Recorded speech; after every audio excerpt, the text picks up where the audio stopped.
Good afternoon, everyone. I just want to apologize for not uploading videos like I promised I would, and for not giving the information that I promised and I vowed I was going to give you all. No matter how busy I've been, I do not have any excuse, and I think I should just put it out there. I didn't know how important this was until someone sent me a message and said, oh, she wasn't getting the information that she signed up for, and I didn't even know people were watching this. So I'm just going to say this. If you are confused about the type of IELTS to write, you should be writing IELTS academics. Do not listen to anyone who's telling you to go for general. As long as you want to migrate to the UK to practice as a nurse, the professional body requires that you write IELTS academics.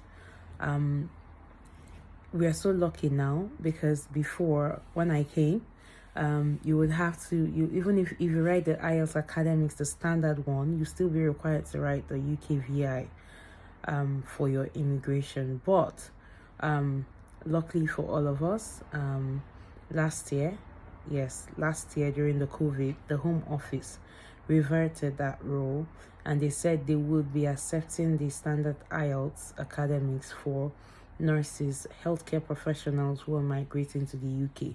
So for your visa, for your NMC UK,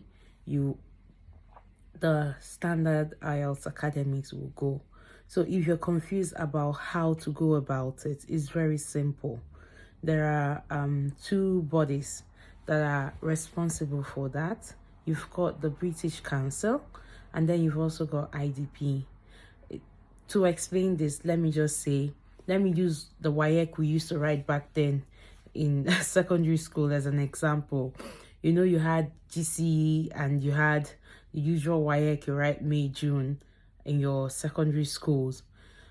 But the truth of that is that both of them are WAEC. They're still the West African Examination Council exams, but they were organized by two bodies. You had the GCE that they used to write, I think November, December or so, and then we had the ones that we used to write May, June then in your various secondary schools. So it's the same thing with IELTS. IELTS can either be, you can either write the British Council IELTS academics, or you can decide to go for IDP. IDP is cheaper, I have heard, and it is in as much as it is cheaper, they've got their own marking criteria, I think, as well, and also for British Council too as well. British Council, I heard, is their own IELTS is even more expensive, but they've got their criteria. So I won't tell you, I don't know which one is easier to pass, to be honest. But I went for British Council, but then I didn't write the standard IELTS. I wrote UKVI because I just wanted to kill two birds with one stone. Use the IELTS to migrate for my visa application, as well as also for the NMC requirement. But now your standard IELTS will go. You don't need the UKVI anymore. Your standard IELTS will go. Standard IELTS academics will go. So either you decide to register with British Council, or you can decide to register with IDP. All of them are still organizing the same IELTS. So any which one would go. British Council, if you want to test with them, you go to their website. You could just type British Council IELTS British Council book on Google, and you will see so many options. You will see book for your test, practice for your test. So you just pick which other book for your test and go. Or you can decide to do IDP, and then you can go with them. So anyone that's better for you is according to your pocket, according to